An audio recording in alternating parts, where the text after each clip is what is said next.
आप सभी को प्रणाम। जय श्री राम। मैं हूं ललन ठाकुर बिरगंज नेपाल से। आज के इस वीडियो में हम लोग चर्चा करने वाले हैं बैंक रिकॉर्डेशन स्टेटमेंट का क्वेश्चन नंबर 8 का हम लोग सोल्यूशन करने वाले हैं, जो पेज नंबर 209 में से लिया गया है। Principle of accounting book grade 11 का है, 11 में से लिया गया है, जो अस्मिता पब्लिकेशन का बुक है उसी बुक में से लिया गया है। तो इस प्रॉब्लम को सोल्यूशन करने से पहले हम लोग क्वेश्चन नंबर 8 का जो ट्रांजैक्शन है उसको अच्छा से हम लोग समझ ले, और balance as per cash book और बैलेंस एज पर पासबुक किसका दिया है उसको हम लोग पहले फाइंड आउट कर लेंगे। और कौन सा ट्रांजैक्शन के ऐड करना है, कौन सा ट्रांजैक्शन के लेस करना है उसको पहले हम लोग फाइंड आउट कर लेंगे। उसके बाद में हम लोग क्या करेंगे कि ऐड लेस करके हम लोग का हिसाब हम लोग का मिलाने का प्रयास करेंगे। तो चलिए देखते हैं इस बुक में। ये principle of accounting book grade 11 का है, इसी बुक में से लिया गया है, पेज नंबर 209 में से। अब क्वेश्चन नंबर 8 में है, from the following particulars I certain the bank balance as per passbook. Passbook हम लोग को निकालना है, तो पासबुक निकालने का बोल रहा है, तो हम लोग का कैशबुक दिया है। अब इसमें देखना है ए नंबर में credit balance at bank as per cashbook दिया है 15,000 रुपया, यानी कि credit balance as per cashbook दिया है 15,000। इसका अर्थ होता है ये कि ओवरड्राफ्ट वाला केस है। तो इसमें लिखना है ओवरड्राफ्ट है, ओवरड्राफ्ट ने एज पर कैशबुक दिया है 15,000। तो ओवरड्राफ्ट के केस में 15,000 को माइनस में हम लोग कर देंगे, कोस्ट में माइनस में हम लोग कर देंगे। उसके बाद में है बी नंबर में है interest charge by the bank RS 50 रुपया is recorded in the passbook only. इसका अर्थ होता है बैंक चार्ज कर लिया है। बैंक चार्ज करने का मतलब होता है बैंक ने अकाउंट होल्डर के खाता में से डेबिट कर दिया डायरेक्टली, लेकिन कैशबुक में कोई जानकारी नहीं है, पासबुक में रिकॉर्ड कर दिया है। तो इसका अर्थ होता है कि पासबुक घट गया है और कैशबुक नहीं घटा है। तो क्या करना है, तो बैलेंस एज पर हम लोग का कैशबुक है, तो बैलेंस एज पर कैशबुक हम लोग लिए हैं। तो अब कैशे बुक के अनुसार सोचना है, इसमें ऐड करना है कि लेस करना है। तब पासबुक में, तब कैश बुक में हम लोग क्या कर देंगे, अगर इस ट्रांजैक्शन को घटा लेंगे तो हम लोग का बैलेंस मिल जाएगा। यानी कि पासबुक में घट गया है तो हम लोग क्या होगा कि कैश बुक में भी हम लोग का घटाना होगा तब बैलेंस मिलेगा। तो इसको 50 रुपया के हम लोग लेस कर देंगे। अब सी नंबर में है 2 cheques of 900 and 1500 were issued. 2 cheque है, एक 900 वाला एक 1500 वाला इशूड किया गया है, चेक काट के दिया गया है किसी पार्टी का। But an out of them, जिस मध्य से ओनली 1 चेक ऑफ RS 900 जो चेक है was present for the payment. यानी कि 2 चेक काटा गया है, एक 900 का एक 1500 का। तो 900 वाला चेक जो क्लाइंट है कस्टमर है वो प्रेजेंट बैंक प्रेजेंट कर दिया, यानी कि पैसा ले लिया। तो बैंक में से पैसा घट गया है। अब 1500 वेयर जो 1500 वाला चेक है वो अभी नहीं घटा है। तो इसका अर्थ होता है कि पासबुक में 1500 क्या हो रहा है, बढ़ रहा है। तो हम लोग इसको क्या कर देंगे, 1500 का अगर हम लोग ऐड कर लेते हैं कैशबुक में तो हम लोग का बैलेंस मिल जाएगा। तो 1500 के ऐड हम लोग कर देंगे।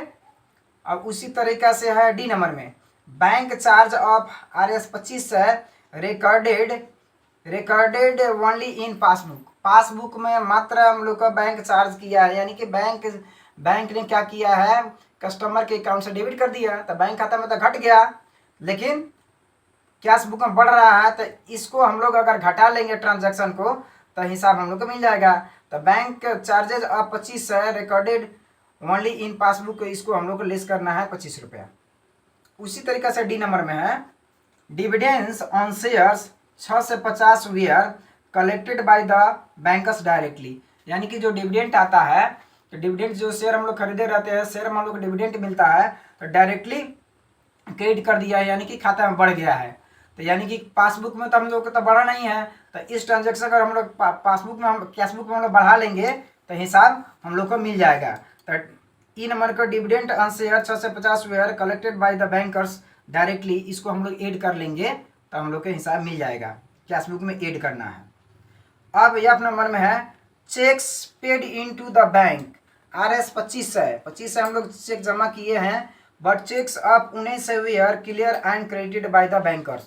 2500 का चेक हम लोग बैंक में जमा कर दिए, उसमें से 1900 रुपया मात्र वो लोग क्या किया, क्रेडिट किया है, बढ़ाया है। तो 600 रुपये का जो डिफरेंस आ रहा है, 25 से 19 से घटाइएगा तो 600 रुपये का जो डिफरेंस आ रहा है, तो इस ट्रांजेक्शन को तो कैश बुक में हम लोग को, अब तो पासबुक तो बढ़ रहा है, कैश बुक तो बढ़ रहा है, तो 600 से अगर हम लोग घटा लेंगे तो हम लोग को बैलेंस मिल जाएगा।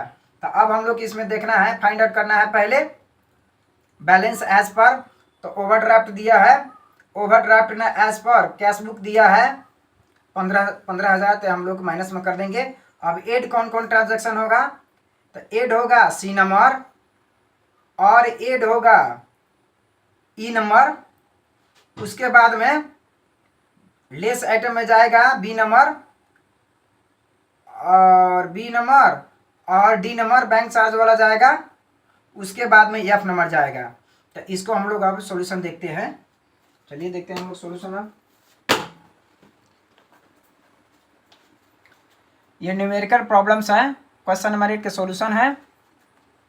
Modern banking system and bank reconciliation statement, bank reconciliation statement है, यहाँ पार्टिकुलर्स हो गया, यहाँ अमाउंट डिटेल्स हो गया, अमाउंट हो गया। अब देखिए credit balance overdraft as per cash book दिया है 15,000 रुपया, हम लोग माइनस में करके लिख दिए।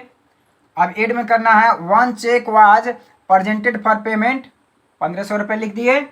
Dividend on shares were collected by the bankers directly 650 लिख दिए। अब देखिए ये 1500 या 650, 2150 हो गया, तो ये माइनस में है, ये प्लस में है, तब माइनस में से प्लस जाएगा तो माइनस बचेगा। तो 15,000 में से 2150 घटाएंगे हम लोग, तब 12,850 माइनस में रहेगा। अब यहाँ अब देखिए लेस में कौन कौन ट्रांजेक्शन जाएगा, interest charge by the bank is recorded in the passbook only, 50 रुपया है, यहाँ हम लोग लिख दिए। Bank charges recorded only in passbook 25 रुपये, यहाँ हम लोग लिख लिए। अब cheque paid into the bank but not credited by bank, 25 से माइनस 19 है यानी कि 600। अब देखिए ये 50 रुपया, 25 रुपया, 675 रुपया हो गया, तो ये माइनस साइड में लेस वाला है, तो 675 लेस हो गया, ये भी लेसे है माइनसे में, ये भी माइनसे है, तो माइनस को जोड़ देंगे हम लोग, तो 12,850 और 675, ये 13,525 रुपये, ये आंसर हो गया। अब यहाँ आइए, यहाँ bank overdraft as per passbook answer होगा, तो ऊपर भी दिया है ओवरड्राफ्ट वाला, overdraft as per cash book ऊपर है, तो नीचे आंसर आएगा ओवरड्राफ्ट एज पर पासबुक आएगा, ये 13,525। ये बैंक रिकॉन्सिलेशन स्टेटमेंट समझने के लिए आपको ट्रांजैक्शन अच्छा से समझ में आना चाहिए, कौन सा आइटम को ऐड करना है, कौन सा आइटम को लेस करना है, या किस ट्रांजैक्शन को ऐड करना है, किस ट्रांजैक्शन को लेस करना है, उसको समझ लेना है। उसके बाद में हम लोग ऐड लेस करके हम लोग हिसाब निकाल सकते हैं। तो इस तरीक़ा से इस वीडियो में इतना ही, फिर मिलेंगे दूसरे वीडियो में, तब तक के लिए पढ़ते रहिए, खुश रहिए। अगर वीडियो अच्छा लगे तो लाइक कर सकते हैं, शेयर कर सकते हैं, सब्सक्राइब कर सकते हैं, और बेल आइकन दबाना ना भूलिए, ताकि कोई वीडियो अपलोड हो तो सबसे पहले आपके पास पहुँचे। वीडियो देखने के लिए आप सभी को बहुत बहुत धन्यवाद। तब तक के लिए जय नेपाल।